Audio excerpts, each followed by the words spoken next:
See what happens. 3, 2, 1. Hello, everybody.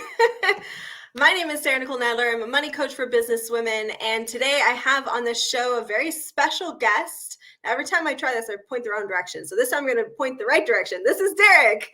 Please say hi to Derek Vickers. He is the CEO of Victory Real Estate Group. And I am so excited because he has a topic we are very excited about, which is passive income, and specifically how to actually become financially free using mobile home park investing, which Derek, correct me if I'm wrong, you moved to Florida with just $300 in your pocket, and in less than 3 years, you had 38 mobile home parks and over 2,000 individual lots. Is that correct? Well, yeah, it's partially. So I did move to Florida in 2012 with $300 in my pocket, but I actually sold insurance until I got Okay. into mobile home park investing in 2020. But I did build the portfolio starting in September of 2020. Wow, that's crazy. So we want to know all about how you did that. Now, I'm going to let you tell us a little bit about you while I tell everybody that we're on, because as you guys probably noticed, we're starting about 5 minutes late, and that is my fault on the tech end here. So Derek, go ahead and take it away. Tell us a little bit about yourself and your business. Yeah, so we buy value add mobile home parks in the Southeast and specifically in the state of Florida. And essentially, a mobile home park is a little bit different than your standard real estate investment because the idea of where you want to get to is that you want the tenants to own their homes and you're just renting the lot, which means lower expense ratios, less hassle for various things. And so we'll buy properties that have been neglected. They've been mismanaged. They're a mess. They're a complete disaster. The counties and cities hate them.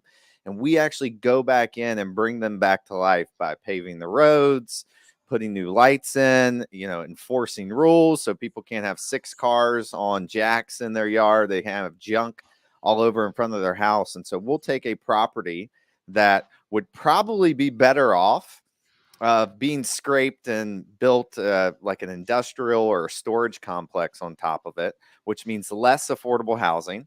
And we actually instead of doing that, we actually go in and revive the property so people can have an affordable, clean, safe place to live because there's a big lack of that now. And that's one of our purposes, is that we go in and turn these properties around. How cool is that? So, we had quite a few questions come in from listeners before we even, it was like 2 weeks before we even went live. We had questions pouring in, wanting to ask Derek things. So, I'm going to just dive right into some of these questions because they're probably the same questions I would have asked you, Derek. The first one was, how did you find your first property? And alongside that, how did you finance the first property? Yeah, so great question. So the first property, I'm a big believer is that if you're putting action and, much intention out into whatever, the universe, whatever you want to call it, like you just pull good things in. And so in 2020, I had an insurance business of about 100 salespeople. COVID tanked that. And basically our revenue went to like nothing. I always wanted to get investing in real estate.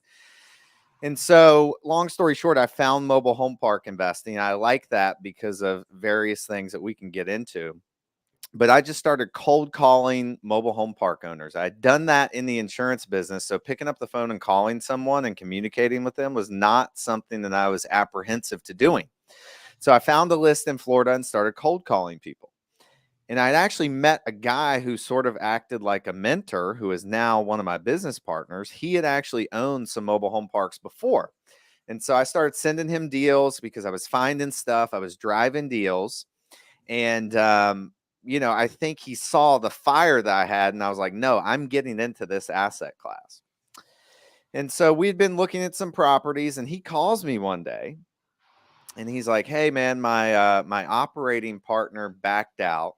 I got this deal. I'm closing on it in 7 or 10 days or something. Do you want in?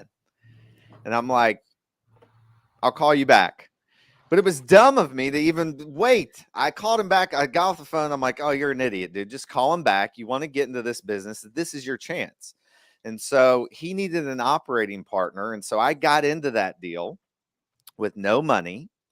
And that deal, we actually didn't finance it through a bank. It was actually a cash deal because this deal was a disaster. And you can probably look at some of my posts that I've had about this deal, but it was a mess and no bank was ever going to touch it. It was $425,000. So him and another partner paid cash, and I got 20% of the deal just for going in, knocking on doors, doing the dirty work, going and selling homes. I was actually in a suit every day, and then I had to get out of the suit and get into like clothes because you're not going to go to a trailer park in a suit. And I was chasing homeless people out of the vacant homes and units, and we can get into that more. But that's first deal was cash, and I found it because I was really outflowing a lot, making a lot of things happen, and then that deal just kind of fell in my lap. How cool is that? Yeah, I really believe that the more you just outreach and build a network, right? Your network really is your net worth, and you're going to find so many more deals. But people really, they see these opportunities and then they don't seize them, right? We're not conditioned to look for investment deals unless you've really been educated in that realm. And so people have these opportunities drop in their lap, and just like you, Derek, they go, well, I'll call you back. Luckily you were smart enough to actually call him back. Right? So that's Yes, pretty yes. special. That's a Yeah, really I wild had story. so I watched a lot of Grant Cardone stuff, and I'm a big fan of his. And I got off the phone and I literally hear him in my ear, like, don't be a little, you know what he always says. And I'm like, okay, dude, call him back and you need to do this. Yeah, but it does. It takes a lot of courage to do your first investment deal, I think. I'm curious, what are some of the, you mentioned Grant Cardone. We're going to go on a little tangent here. What are Sure. some of the books or videos or webinars that you've watched of his that have kind of helped you learn how to not be a little bee? Well, my favorite book of his is Be Obsessed or Be Average. I've listened to that book, Sarah, over 30 times. And the reason why I Wow. love that book is that because of the mindset that it really drills into you that you need to have to be able to do that and call him back in 5 minutes and not hesitate. Yeah, Because I just love that book, because in order to create the success and financial freedom that you want, you have to sort of be obsessed a bit about what you do.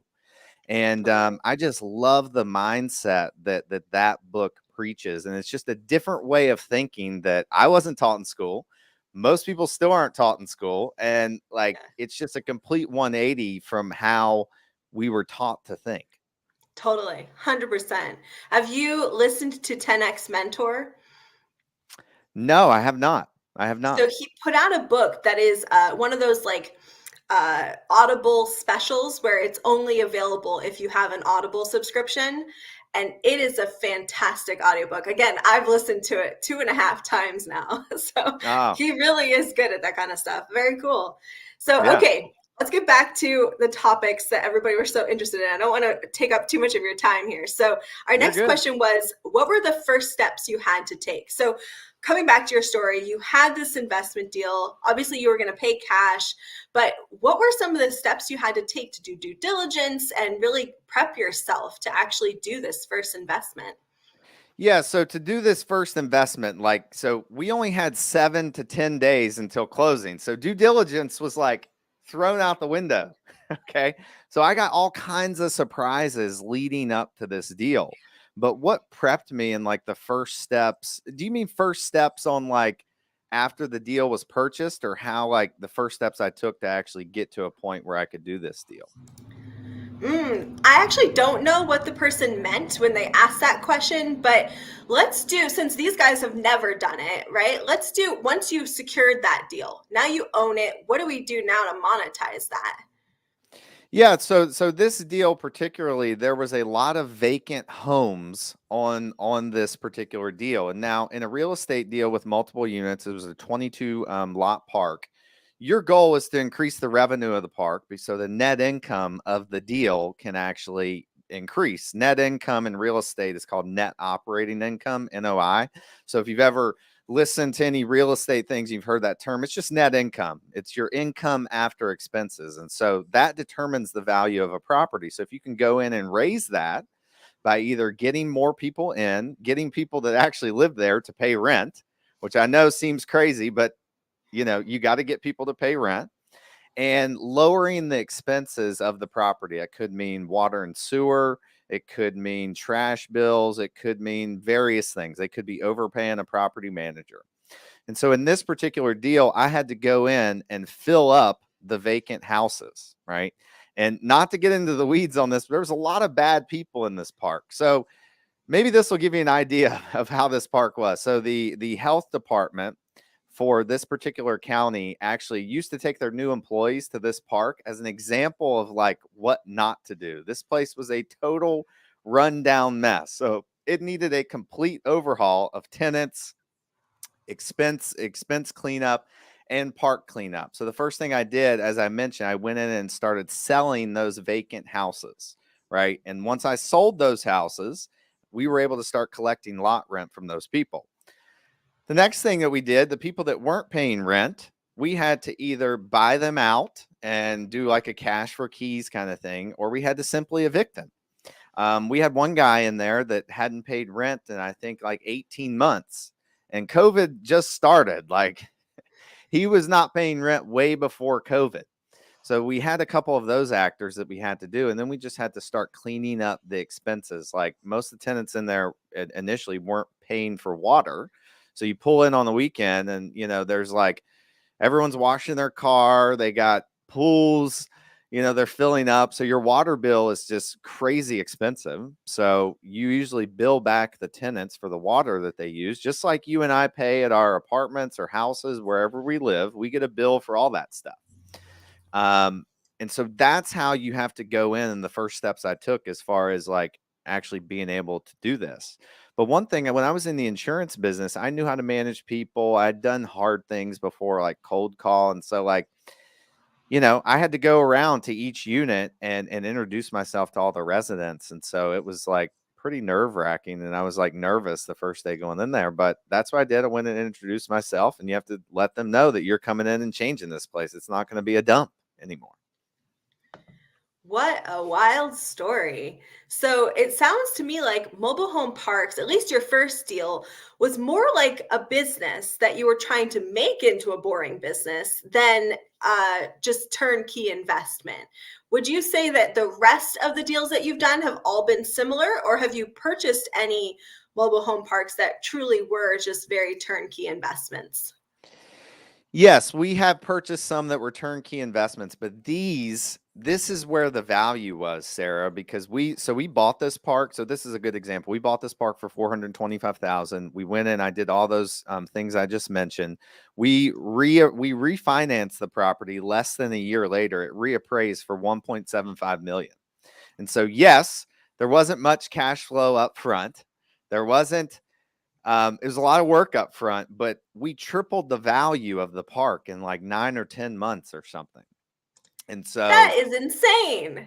yeah, Say now that it's number again turnkey. for us. For anybody who didn't hear it in the back, what was the number you got at the end of just a few months of doing this? Yeah, so we bought it for 425. It reappraised for 1.75 after that. Crazy. That Yeah. is wild.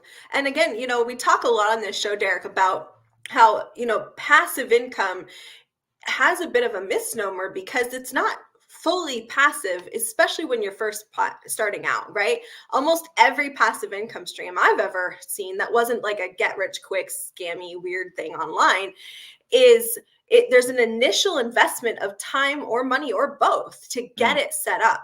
But I'm curious, how much time do you spend on that? Let's just take that very first property. Do you still have that one in your Yes. portfolio? Yes. Okay. How much time do you spend on a monthly basis on that property now?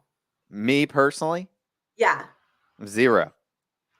See, that's what I'm talking about. It's like there's this initial time and money investment, but then later on it becomes passive. So would you tell us I don't want you to give away all of your secrets because I know you also teach this, but could you give us kind of the broad strokes of what did it take to go from you're knocking on doors, evicting people to now literally not having to lift a finger and having a cash flowing asset?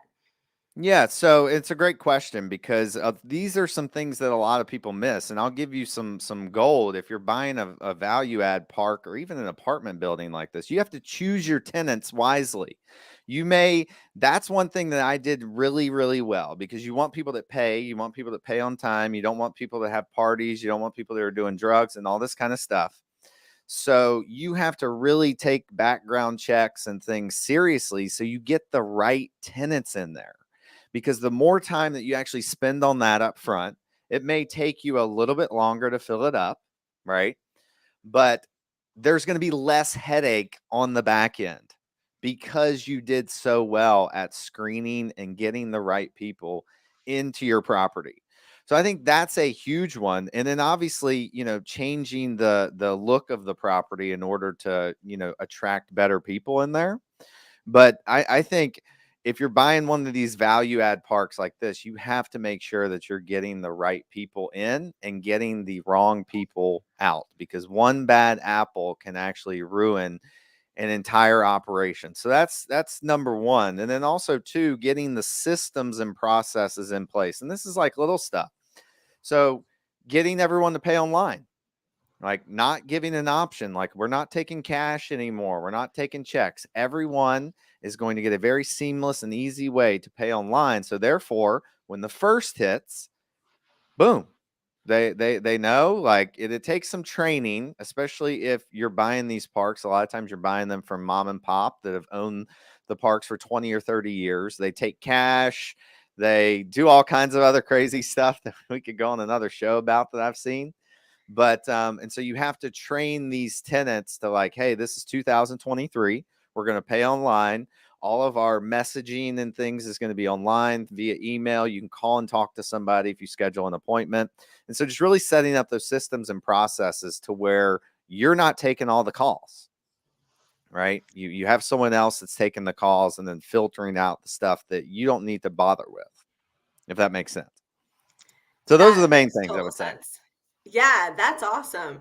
So, another question that came from the audience was, how do you evaluate these types of properties now? If you have an opportunity in front of you, what are some of the boxes you want that thing to check before you'll invest? Yeah, so obviously in a dream fairy world, I'd love it to be over 100 lots. I'd love the utility setup to be city water and city sewer. And just a little side note on this, because these parks, a lot of them were developed a while back. So they may have well systems, they may have septic systems or wastewater plants, and they're fine. They're a little bit more of a headache, but I would want to have city water and city sewer opportunities. I would also want to have a park that, not to confuse you with mobile home park terms, but I would want a park where the homes are actually all rented and you actually own the homes at first, because then I can go in and convert those homes to where the tenants own them and it's only lot rent. And by doing that, I can increase the value of the property faster than if it was an all then if I bought the park and the tenants own the houses immediately. And I would also look for it to be, get 10% plus cash flow, cash on cash return in year one, 8 to 10% in year one. If you can hit that in year one, especially in Florida in a great market, I think that's huge. And I like to be in markets, not to kind of go all over the place with this, but I like to be in markets that are at least that are 30 or 45 minutes, no more than that, outside of a major metropolitan area. So like outside of Atlanta, we own a lot of stuff in Tampa and Orlando. I love those markets. Any of the bigger markets I like being a part of, because you always want to think about your exit in real estate.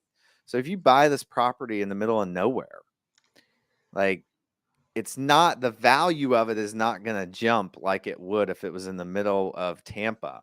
Because if you're selling a park in Tampa, you're going to have, oh my gosh, a ton of people that are wanting that, versus in the middle of nowhere, Iowa or South, wherever, right? There's just less demand for those kind of assets. So I never compromise location when I buy these assets, because you can't build them anymore. Like whatever city that you're close to, call them just for, for kicks and say, hey, I'm looking to develop a mobile home park. Call zoning. And if they don't laugh at you, I would love to hear what they say, because it would be funny. You just can't build them anymore. And so in great locations, like you can't go wrong with these deals.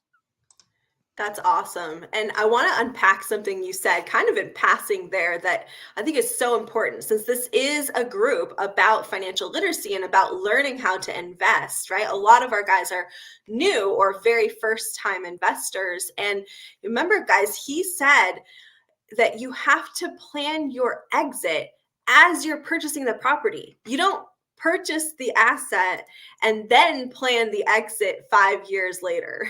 Right. And because For there's so sure. many things that can go wrong with your exit if you're not thinking of it at the beginning. The same thing applies when we're building any boring business, right? Which is really, at the end of the day, in a lot of ways, what a mobile home park is. It's a boring business, and as well as a real estate investment, right? There's the actual land itself, but you're also running a boring business. And I see so many people go into business with no exit plan. And then I see a lot of people, who I'm not old enough to have met them when they first built their business, but I see them and they're at retirement age now, and they're trying to exit a business that they can't get out of because it was Mm. structured wrong.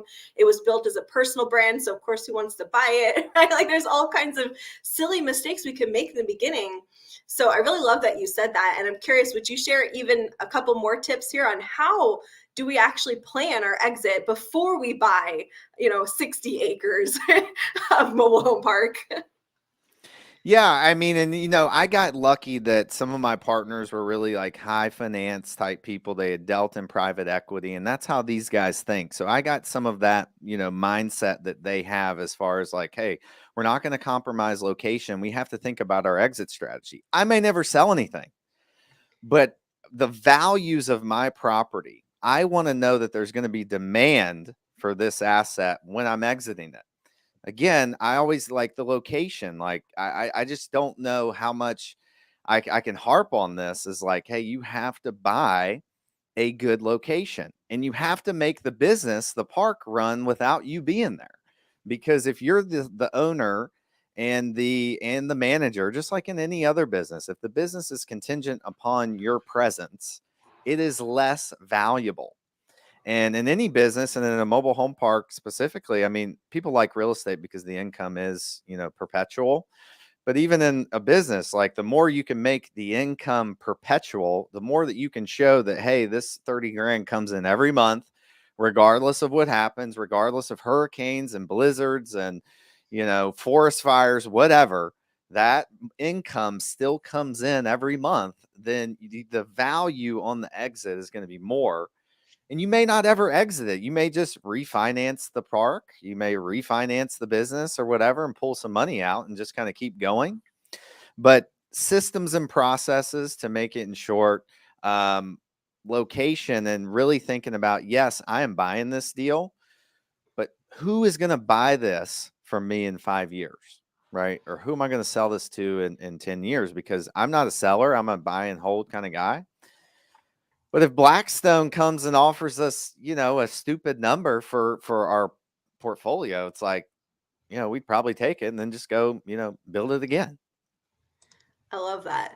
Okay, we've got some people on live with us today, and I want to make sure their questions get answered since they actually showed up. So let me put For some of sure. those on the screen before we move on to our other ones. Here's a good one. This is from Crystal. She says, did you physically go in and clean up the properties, or did you hire someone to do that? And I know you have that first investment, but you also have 38 properties. I'm curious how your answer may have changed over time as well. Yeah, so it's a great question, Crystal. Yeah, so I actually did some of it myself, but like, it was a lot of work, so you couldn't do that. So I had to hire like little handymen, guys that would come in and do pretty cheap labor, because it's very manual stuff, going and picking up trash, cleaning up the inside of the houses, and you can find people to do that on Craigslist or whatever. But I didn't do all the work myself, because I wanted to go in and acquire more properties. So I wasn't scared to go in and do that if I had to. And I did do some of that, but just hired the help out. Obviously you want to get good people and be frugal at the same time. So there's a balance there. We could go into that, and how I hired the wrong people and made mistakes, but you want to hire some of that out. Awesome. Another good question comes from Julia. She says, have you ever had to buy everyone out of a park? And then kind of as a follow-up, how many mobile homes is the average park? Well, number one, not everybody, but they're like that first park, it needed a cleaning out. Like if you if you looked up the tenants on the criminal records, you would not like some of the stuff that you saw. Oh Like it was no. pretty nasty. It was nasty.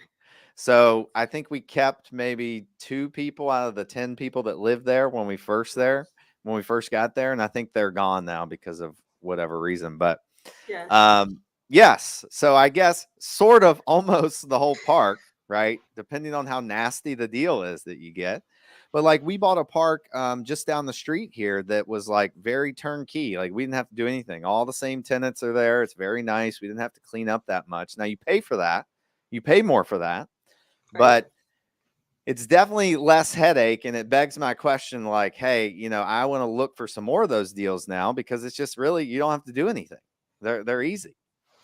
And That's then the awesome. other question, how many homes are average? I mean, it just depends. You can buy a park all the way down to 5 lots, and we have one that's 300 as the biggest one, but the average in the portfolio is between 40 and 50. I think it's about 45 or 46. So, but you can get them down to 5 and 6 lots. That's awesome. Really cool. So, if you had to do the first property again, is there anything you would do differently now? No, let's assume that you didn't have any more money than you did at the time, but you did have the knowledge you have today. What would you do differently? Yeah, I would actually do less of the work. You have to do some of it, but I would have put the systems and processes that I have in place now in the beginning and not waited until we were at 1,000 lots and everything blew up and we couldn't manage it anymore. And so we had to go through this big like overhaul and stuff after we had 1,000 lots. My point in saying that is that when you're at 1,000 lots, it's a lot harder to right the ship and turn the ship a different direction than it would have been if we just implemented all these systems and processes day one in the first park, no matter how like kind of dumb that it was because it was just a small park. Hey, I can take the call. I would figure out how to get those systems and processes in first, especially if you're going to buy more than one park, which I would suggest to do. Like, why would you just buy one? You can go buy a few.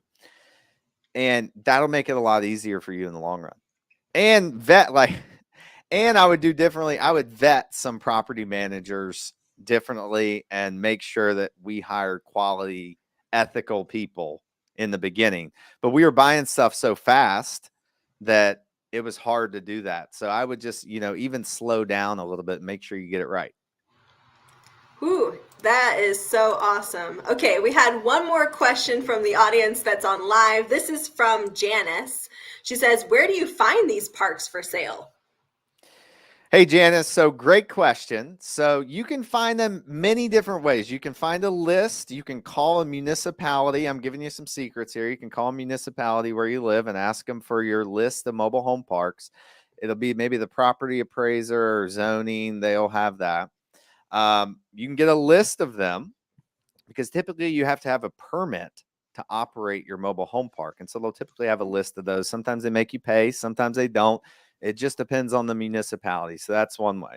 There are brokers, real estate brokers that actually specialize in mobile home parks. And so you could just go to LoopNet or Corexy.com and you could search mobile home parks and you can search the location and start looking at them that way. The list where you call yourself, there's wholesalers out there. We have a Facebook group that we just started of mobile home park investors. And so our team and our acquisitions team even finds deals that maybe we don't want or is too small for us. And we pitch them out to our group at first. So that's Mobile Home Park Investing Pros on Facebook if you want to join that group. And we have people that are posting deals on there daily. And so there's a bunch of different places that you can find deals, but that's where I would start.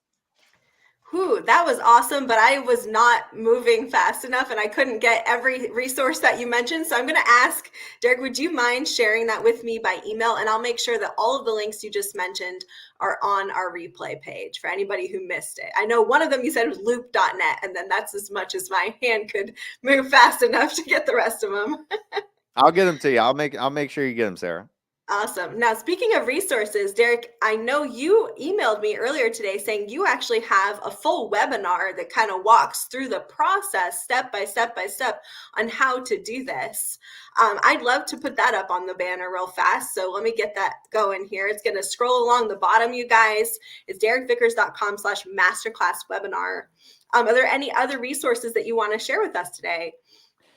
Yeah. So, I mean, that's the main one. Like if you go there, okay, and check out this webinar, I think it's maybe 60 or 70 minutes. I literally take you through the basics of this, the terms and definitions. We start from the bottom level. We give you all the terms and definitions that you need to know to actually know what you're looking at.